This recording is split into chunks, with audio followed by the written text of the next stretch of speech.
At dawn on July 10, 1945, Argentine fishermen near the naval base at Mar del Plata spotted a strange shape rising from the water. A large U-boat suddenly appeared on the surface and began moving toward the harbor. This was U-530 of the German Kriegsmarine, arriving without warning 2 months after World War II had already ended in Europe. Its unexpected appearance so long after VE Day immediately generated international headlines, triggered official inquiries, and helped create a lasting legend of a secret final mission. This is the story of U-530, the submarine that escaped to Argentina. U-530 was a Type 9 U-boat, a long-range model designed for distant patrols far from home bases. At roughly 251 feet long and displacing over 1,100 tons on the surface, it carried 6 torpedo tubes, 4 in the bow and 2 in the stern,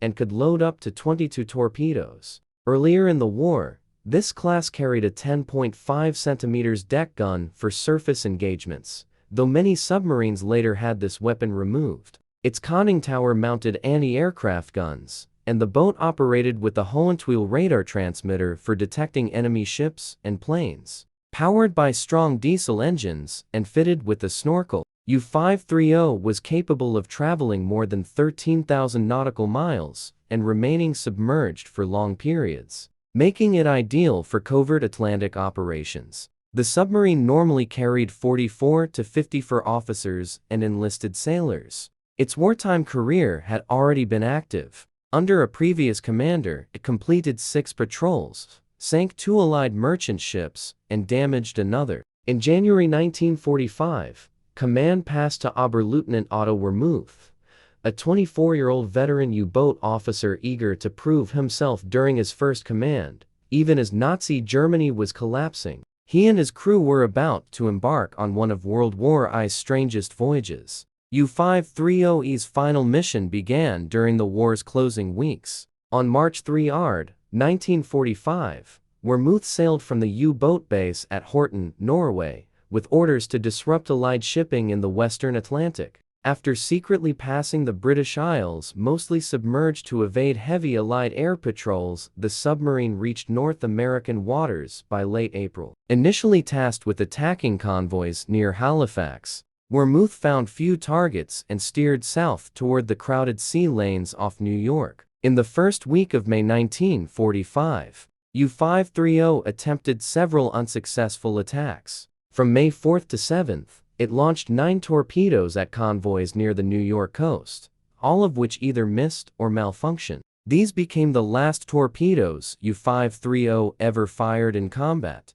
On May 8, 1945, Germany surrendered unconditionally, ending the war in Europe while U-530 was in the mid-Atlantic, about 1,000 miles east of Puerto Rico. Admiral Karl Dönitz ordered all U-boats to cease hostilities and surrender at the nearest Allied port, and many crews complied immediately, while others scuttled their vessels under Operation Regenbogen. Wermuth, however, later claimed he suspected the surrender order was fake and feared it might be an Allied trap. Instead of reporting to an Allied port, he chose to flee, believing his men might receive better treatment in a distant nation. He set a course for neutral Argentina, unaware that Argentina had quietly declared war on Germany only weeks earlier. Wermuth suspended all offensive actions and prepared for a long covert journey, keeping the submarine submerged during the day while using the snorkel to run the diesels and recharge batteries, then surfacing cautiously at night to increase speed. The crew avoided any unnecessary radio contact and followed a winding route past Bermuda, crossing the equator under cover of darkness in mid-June 1945. Following Dönitz's instructions, Wermuth began discarding anything of intelligence value, all remaining torpedoes except one, damaged by an exploding battery. The broken torpedo parts, coded signal books, the logbook, anti-aircraft ammunition, and even radar gear. U-530 was shedding weight and secrets as it quietly approached South America. By late June 1945, the submarine entered the South Atlantic, low on supplies but still undetected. Wermuth first considered surrendering at Miramar near Buenos Aires, but ultimately selected Mar del Plata. On the night of July 9, 1945. After more than 70 days at sea since Germany's surrender, U-530 surfaced off Mar del Plata and crept toward the harbor in darkness as the exhausted crew prepared to finally give themselves up. Their long journey was ending, but the mystery of U-530 was only just beginning.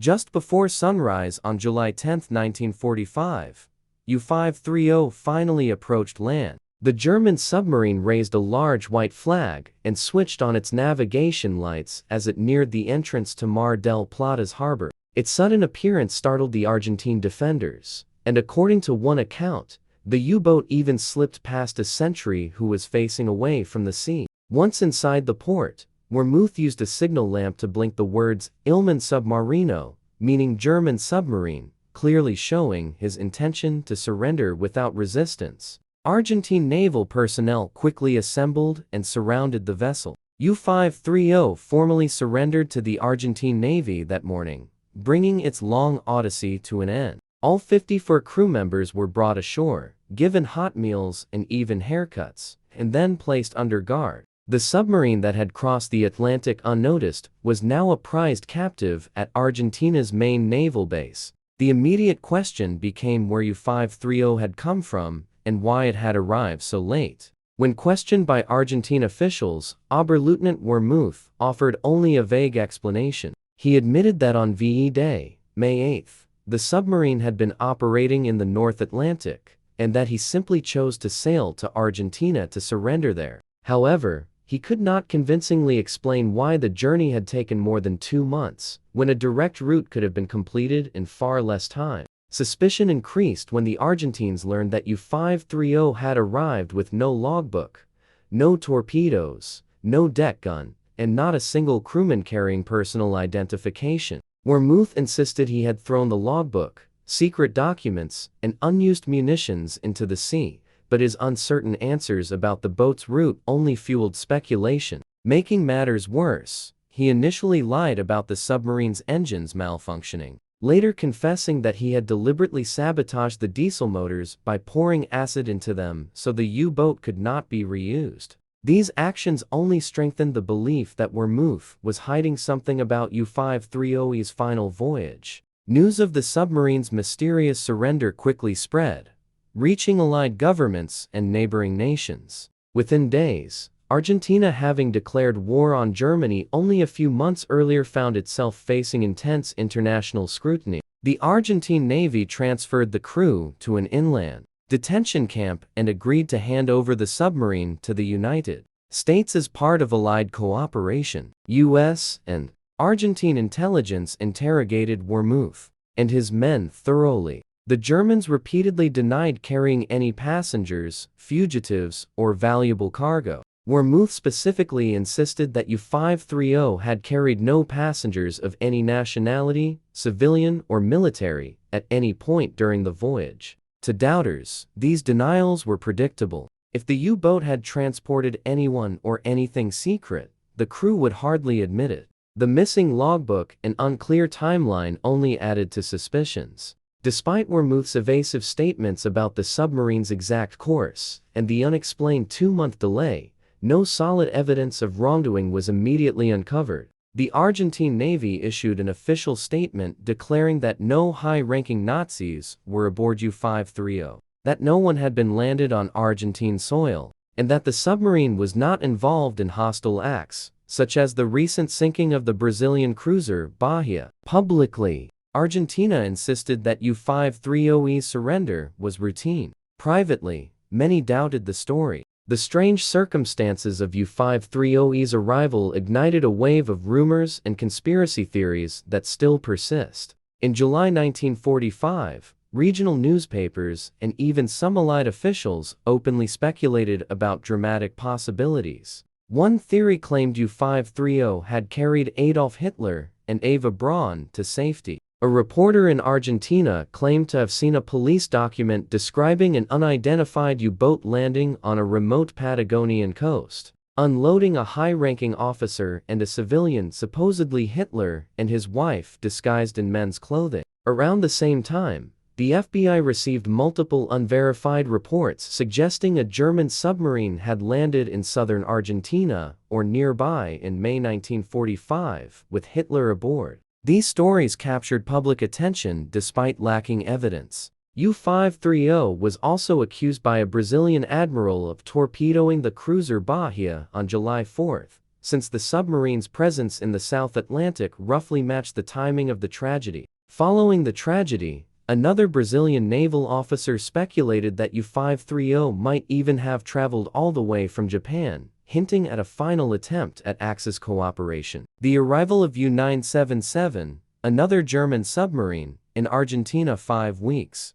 later, on August 17, 1945, only intensified the growing conspiracy theories. With 2 U-boats showing up in Argentina, some believe they might have been on secret missions to deliver Nazi leaders, hidden war loot, or advanced technology to a secure refuge. In reality, most of these claims have been disproven or remain without evidence. A Brazilian post-war investigation conclusively determined that the cruiser Bahia sank due to an accidental onboard explosion during gunnery practice, not because of a submarine attack. No credible proof ever tied U-530 to Hitler's escape, and extensive Allied inquiries concluded with virtual certainty that Hitler died in his Berlin bunker in May 1945. While it is true that many Nazi officials later fled to Argentina, typically by air or alternative escape routes in the post-war years, there is no confirmed record showing that U-530 transported any individuals or valuable cargo. Allied naval intelligence reports from 1945 state that the crew consistently denied having passengers or special freight, and inspections of the submarine uncovered no hidden compartments beyond standard storage areas. The captain of U-977, interrogated separately, also maintained that his U-boat had no involvement with U-530's voyage. Although the unexplained delay and missing logbook fueled public imagination, most historians believe that U-530's late surrender was simply an act of disobedience motivated by self-preservation, rather than a dramatic Nazi evacuation plan. Warmuth likely destroyed the submarine's logbook and armaments to conceal his refusal to follow the original surrender orders and to shield his crew from possible punishment. In the end, the legend of U-530 outgrew the reality, serving as a reminder of how uncertainty can spark speculation. Still, the incident prompted Allied agencies to carefully monitor post-war Nazi activity and contributed to Argentina's reputation as a refuge for fleeing Nazis, though primarily through different methods. After the surrender, U-530's crew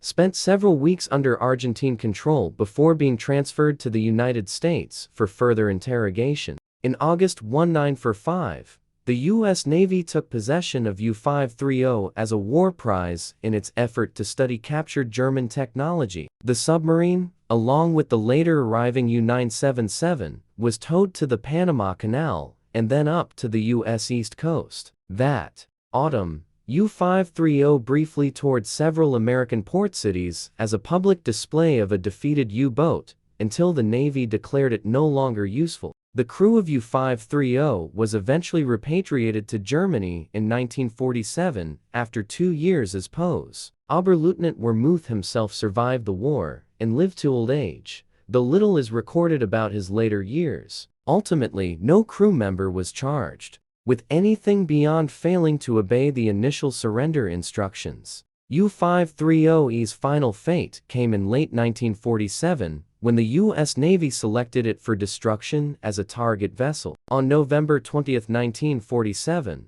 off Cape Cod, the American submarine USS Toro lined up U-530 in its periscope and fired a live torpedo, striking the German boat amidships, tearing it in half, and sending it to the bottom in a violent plume of water and debris. What began as a stealthy commerce raider for the Kriegsmarine ended as scrap metal on the seafloor of Massachusetts, a quiet conclusion to a voyage surrounded by mystery. U-530's odd journey left a legacy far larger than its modest wartime achievements. In Argentina, the submarine's arrival became part of early post-war folklore, reinforcing long-standing suspicions about Nazi activity in South America. The event pushed Argentine authorities to demonstrate cooperation with the Allies, demonstrated by their rapid transfer of the vessel and crew to U.S. custody. Globally, U-530 and the later U-977 showed that not every enemy unit surrendered exactly when or where the Allies expected. A few outliers forged their own course in the chaotic final days of World War II. U-530 remains a compelling case study of Operation Regenbogen's aftermath and the mindset of U-boat crews confronting defeat. The mystery surrounding the submarine still fascinates a historical footnote where fact and legend often blur. While conspiracy theorists have crafted dramatic tales around U-530's final voyage, the evidence-based consensus is far simpler. The U-boat's 2-month disappearance was almost certainly spent evading Allied forces, not ferrying Hitler to a secret Patagonian hideout. Yet the absence of a complete logbook and Wermuth's incomplete explanations mean U-530's story retains some lingering questions. Ultimately, the submarine's lone surrender in a distant port reflects the turbulent final chapter of World War II, and U-530's journey to Argentina remains one of naval history's most unusual final missions.